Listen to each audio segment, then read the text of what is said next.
Så har vi fået Thomas Bækker ind til interview efter kampen Galten Dragballe. Resultat 6-1. Thomas, det kan vi ikke sige noget til dem. Spil i anden halvleg? Nej, altså den dør lidt efter en halv time, tror jeg, der står 4-0, og så dør kampen. Det er en vanskelig bane i dag, og det er der for meget regn, så vi mister noget tempo. Og når vi så går 10% ned i gear i anden halvleg, så bliver det en ørkenvandring. Ja, det er rigtigt. Thomas, du spiller ikke selv med i dag. Skadet?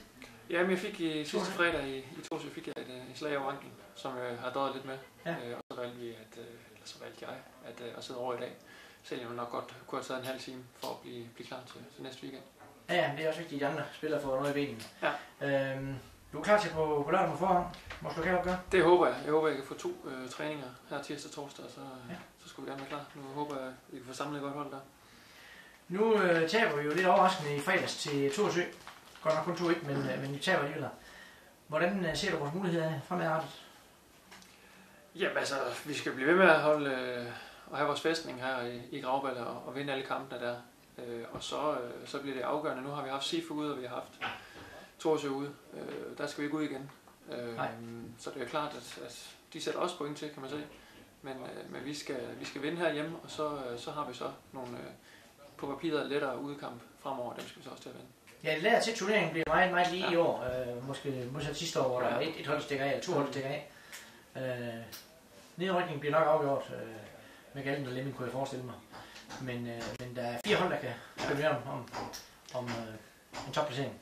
Hamel tager 6-1 her igen, det ved jeg ikke, men det gør de, så de er jo definitivt ude af gamet. Ja. Så. Men altså, det er klart, der er en del kampe nu. Ja, så der. Lad os fokusere på en her gang. Godt. Thomas, tak for interviewet. Og lidt.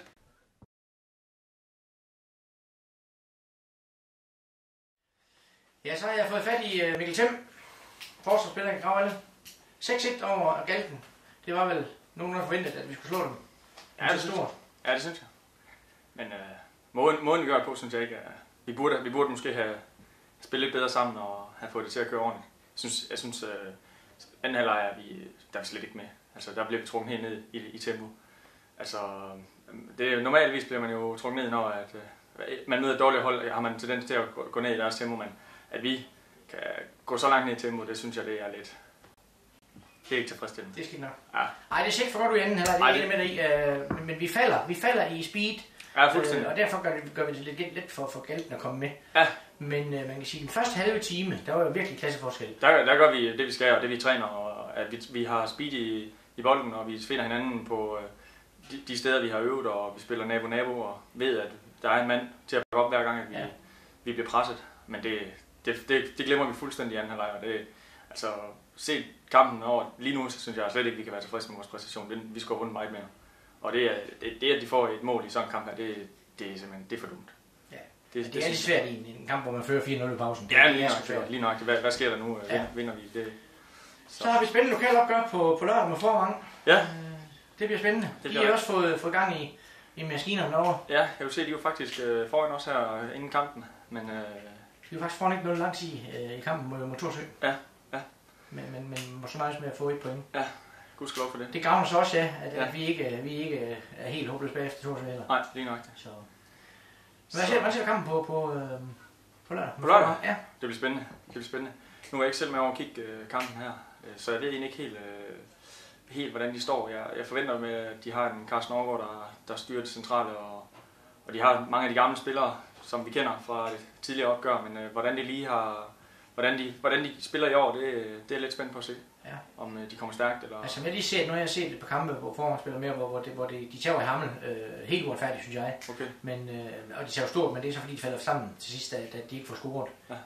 Men de har fået de unge spillere til at fungere, og det har Carsten Aargaard fået sat på plads nu, og det er et velfungerende hold. Okay. Så vi får helt sikkert kampstøj her. Ja, der er bare det mere frygt, så ja. Men jeg synes, at det har vi tidligere har vi klart været dem overlegen med, at de unge spillere har måske lige manglet det sidste, og der har vi kunne spille dem rundt om dem, i stedet for, hvor de har måske været spillet mere fysisk i forhold til os. Ja. Men det føler jeg så også, at i år er vi også kommet op og blevet mere fysisk, har fået det, så jeg tror, at vi matcher dem godt. Det er rigtig sikkert i hvert fald. Ja. Thiem, tak for interviewet. Velkommen. Og tillykke med sejren. Tak for.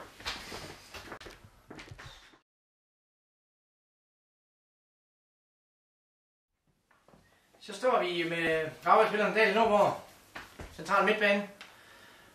Du spiller stor kamp i dag, Dan, på midtpunkt, og skaber mange chancer. Er faktisk med i de 2 mål, som egentlig afgør kampen til 2-3, eller 2-0 og 3-0. Hvordan ser du kampen? Jamen altså, i første halvleg, der spiller vi halvvejs af, hvad vi kan, men vi løber stadig frem og fører 4-0. Fuldt fortjent ved halvleg. Det skulle vi så bare fortsætte, men det gjorde vi så ikke i anden halvleg. Det var så ikke så godt, så både for os og for publikum. Det var lidt en ærgerlig anden halvleg. Ja, vi scorer så 2 mål i anden halvleg. Det gør vi. Vi lukker dem halvvejs ind i kampen. Altså, ja. Ikke fordi de kan indhente os målmæssigt, men de får lidt mere spil, og de kan spille rundt på midten. Det har de ikke gjort i første halvleg. Nej, vi foretager jo 2 udskiftninger. Jesper Smed kommer ud, og Niklas kommer ind. Ja. Niklas har scoret straffespark i dag blandt andet. Han skulle også gerne have i gang, men gør det godt. Hvordan på lørdag, der har vi jo en vigtig kamp på forhånd. Det er lokalt, det kan jo fandme være både en dreng og en pige. Ja, lige præcis. Er I klar til forhånd? Vi skal nok alle sammen med op til træning. Ellers så bliver det meget, meget vanskeligt derovre. Fordi at, ja, altså, hvis vi spiller, som vi gør her i dag, så tror jeg ikke, vi vinder op foran. Der skal lidt andre boller på summen. Ja, nu er det så lokalt opgør, man kan sige, der vil de jo nok også, altså drengene vil nok mere tændt. Vi har Thomas Bælum med igen. Vi har muligvis en skade eller 2, eller afbud 2, men det har vi på at få gjort lidt om. Ja. Men vi får forhåbentlig en spændende kamp på lørdag. Ja. Daniel, tak for interviewet.